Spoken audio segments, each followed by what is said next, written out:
Hello, my name is Marcus. I'm the compiler of a collection of therapy quotes entitled Psychoanalytic Self-Awareness Quotes. This is TQ 440 to 444. Therapy quote number 440. In analysis, we bring out the true form by taking away the neurotic distortions. However, as in sculpture, we must have, if only in rudiments, an image of that which needs to be brought into its own. A lot of self-help authors use this metaphor of the sculpture. I wonder if it came from Loewald. So Loewald is saying, imagine the client without his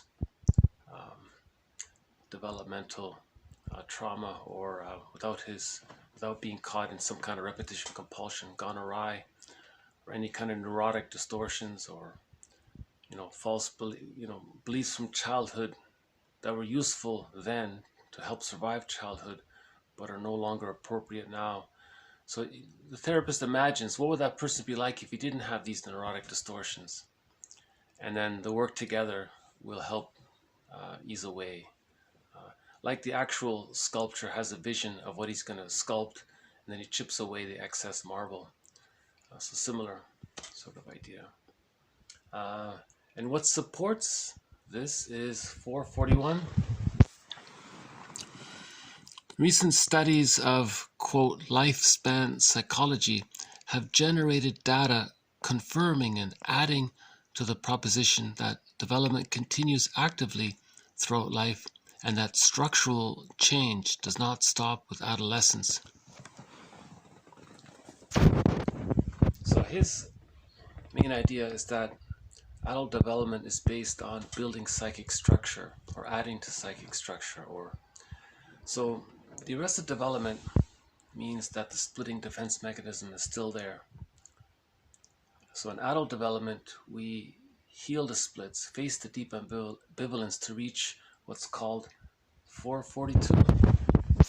Object and self-constancy. Embody gradually established, lasting, predominantly good representations of the parent and the self as shaped by experience in the developmental relationship. That's the psychic change he's talking about, to develop object and self-constancy, or what we've been referring to all along as whole object relations and psychological birth. Because if the image of the other and the image of the self are still blurred, the person doesn't know himself. You need that separation, the differentiation between self and other to get the sense of self. So that deep ambivalency occurs when the frustrating memories with the mother outweigh the loving memories with the mother. If the loving memories with the mother that the baby has with the mother outweighs the frustrating memories, then whole object relations takes place, right? But if it doesn't, then in adult development we can work towards that. 443. The effective structuring of object and self-constancy takes place under the aegis of a predominance of love over anger and hostility in the child-parent relationship. The predominant representation of love in these structures is the glue, if you will, of their integration. So again, we need a secure attachment style to achieve a psychological birth and whole object relations. A secure attachment style, by definition, means that the loving memories outweigh the frustrating memories, right? And then if you have that psychological birth, you're emotionally free, you can enjoy life, you can take in new experiences. But if there's that developmental arrest and the splitting is still there, remember, splitting precludes so much. So for example, a person has new experiences that are nice, but he can't take it in because he's still caught in he doesn't have the structural setup for that. Like he doesn't have whole object relations. You need whole object relations to enjoy life. If if a person has a developmental arrest, that means they don't have whole object relations. They have what's called the part object relating, or the splitting defense mechanism is still there. So the splitting defense mechanism means that the frustrating memories outweighed the loving memories, and that didn't allow whole object relations. And you need whole object relations to be able to mourn losses. And if you don't mourn losses, that can lead to pathological grief gone awry, chronic sorrow, nostalgia, pathological nostalgia, right, and others. And that can lead to stress on stress, the symptoms of PTSD, and as one person said, to becoming a curmudgeon, not an elder, because he couldn't take in any good experiences. So that curmudgeon may have had a very good life. He may have had a very comfortable situation in his life physically. And he would have every reason to be very happy in life, but he couldn't. He became a curmudgeon because the splitting was still there. You see, when the splitting is there, you're caught in a developmental arrest. Think about, okay, for example, think about the person with the narcissistic pattern. They're bitter and sarcastic their whole lives, even though they may be wealthy and they may have this and go on vacations, and they may have so much abundance in their life, but they're still bitter and sin. You see, so the happiness. So what we're talking about is psychic structure, is what we're talking about. If the psychic structure is still based on the splitting defense mechanism, that precludes whole object relating. That precludes access to the real self and the capacities of the real self. And if you don't have capacity, otherwise you're caught in that repetition compulsion of trying to master the trauma of having the frustrating memories outweigh the loving memories, and you're repeating things, and you're projecting, and you're externalizing and displacing and rationalizing, intellectualizing, and reinforcing the split, and you're what they call loyal to the unconscious rejecting mother. The psychic umbilical cord is still overly bonded, overly attached to the rejecting image of the mother. And Bly says the goal is to get the key out from under mother's pillow. That means to, sever that psychic umbilical cord to the rejecting image of the mother.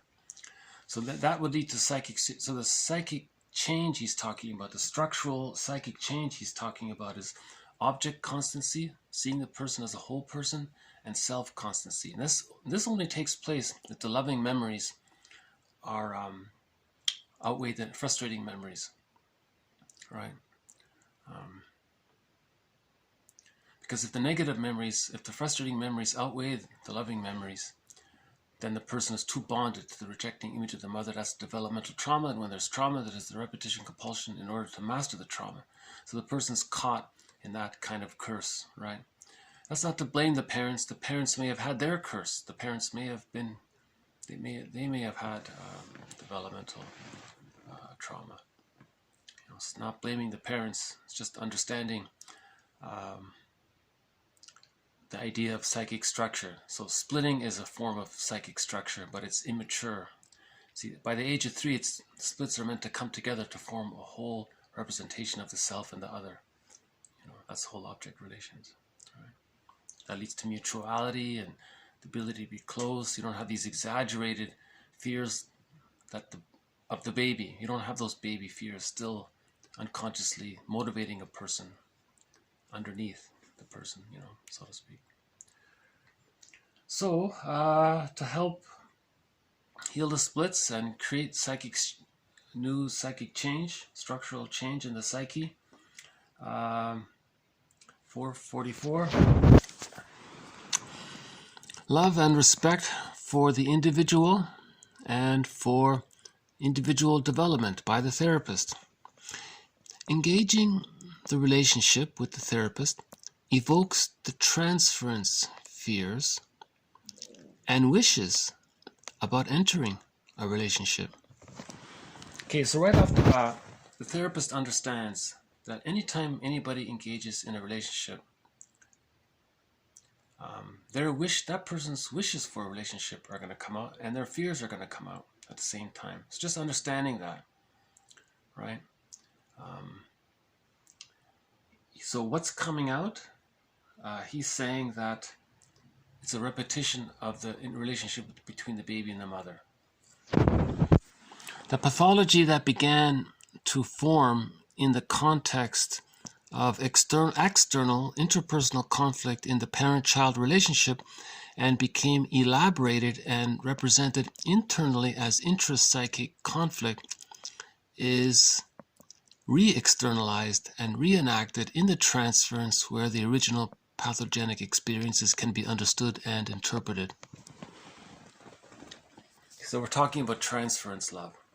So what's going to come out in the relationship with the therapist is a replay of the developmental trauma. And when they're splitting, there's a lot of projecting going on, projective identification going on, externalizing. The client may do to the therapist what was done to him to communicate what was done to him. So he's replaying that trauma. He's doing it in reverse by identifying with the aggressor. Or he may project the parent onto the therapist and want the therapist to be better. But the therapist's job is not to be the parent. He's just there to offer interpretations, right? And to be a caring witness. That's it, right?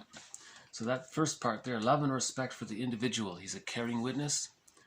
And respect for the individual development. He understands that he respects the process, that there is a process from splitting to whole object relations. So he respects that there is a process there. Right? Now, the therapist's caring presence, his understanding, his interpretations, that's going to help help the person face their deep ambivalence.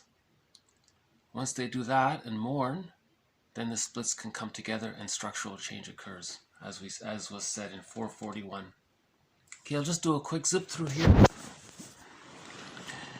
In analysis, we bring out the true form by taking away neurotic distortions. He's speaking sort of a general metaphor. He's not literally saying he's going to...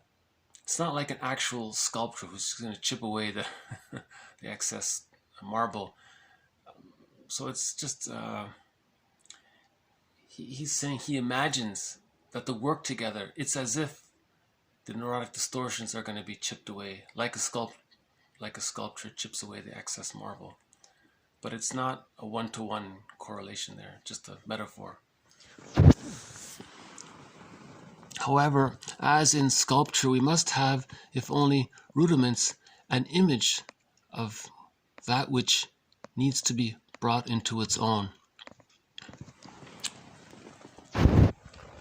I see. So he's implying that the therapist already has a sense of a healthy version of the client already, and the sculptor has an image of what he wants, but maybe in the beginning he doesn't. Maybe he just starts chipping away. He's not sure, but the therapist probably has a sense in the beginning. Maybe that's the difference. Recent studies of lifespan psychology have generated data confirming and adding to the proposition that development continues actively throughout life and that structural change does not stop with adolescence. Right. If the person ended up with a narcissistic structure, and he's still like that as an elder when he's older, and he's still like an infant, like a curmudgeon, that means he didn't he didn't look inward. He never looked inward. The ambivalence may have been so strong, right? So the challenge would have been harder for him. That's the story of the Odyssey. It was a long journey because it was harder for him. To reach home took a long journey. That's the metaphor for finding home. Right? Home is what we're talking about here, self-object relations, whole object relations, object constancy and self-constancy. It's whole object relations. And then you find your home from there. Because when the image of yourself is separated out from the image of the other, you're connected to yourself. Now you found your home. Right? And we have slogans about this, lifelong learning, not just learning new, how to cook a new dish, but lifelong learning can be inward too, you know. That's what he's saying here. Karen Horney says this, you know, life is a therapist too, so you can change and grow just by living life, she says. You know.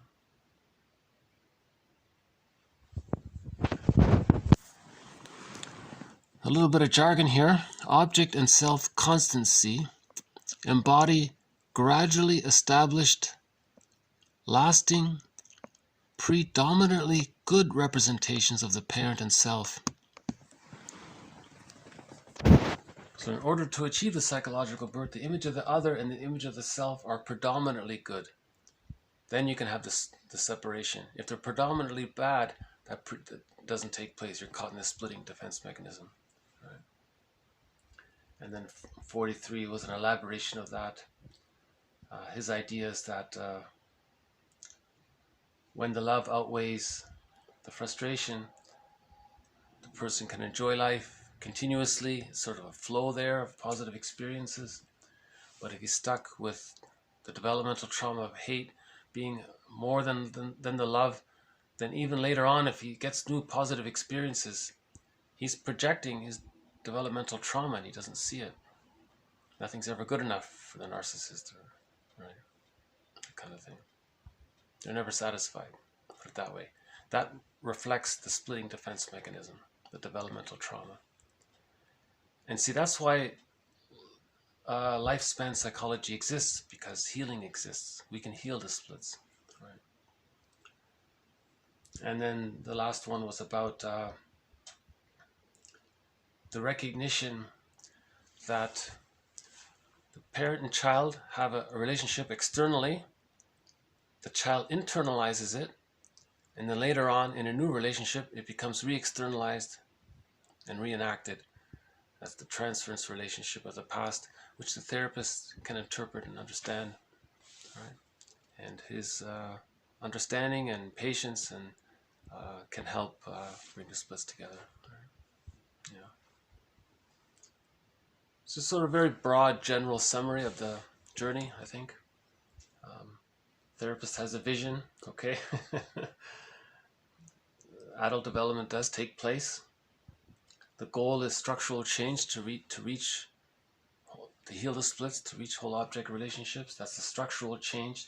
So the main concept here is structural change. Adult development relates to structural change, psychic structural change. Okay, I guess I'll just leave it here for this one. So thank you very much. This has been TQ 440 to 444. More to follow. Thank you. Bye for now.